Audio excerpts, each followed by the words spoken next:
மின் வாரியத்தில் ஊழல் தலைவிரித்து ஆடுவதாக குற்றம் சாட்டியுள்ள பாமக நிறுவனர் ராமதாஸ் இது தொடர்பாக அரசு வெள்ளை அறிக்கை வெளியிட வேண்டும் என வலியுறுத்தியுள்ளார்.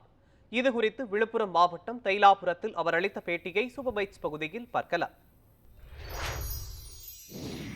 ஒவ்வொரு ஆண்டும் மின் கட்டணம் உயர்த்தப்படுவதற்கு முன் கிடைத்த வருமானம் மின் கட்டணம் உயர்த்தப்பட்டதற்கு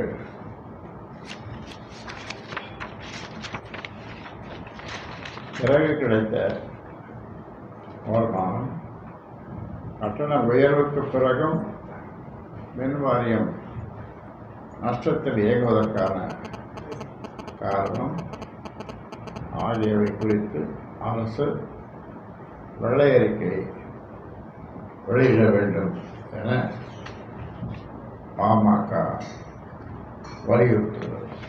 அடுத்தது வன்னியர் இடஒதுக்கீட்டு போராட்ட தேதி அடுத்த வாரம், அது இன்னும் ஒரு 10-15 நாட்களில் அறிவிப்போம்.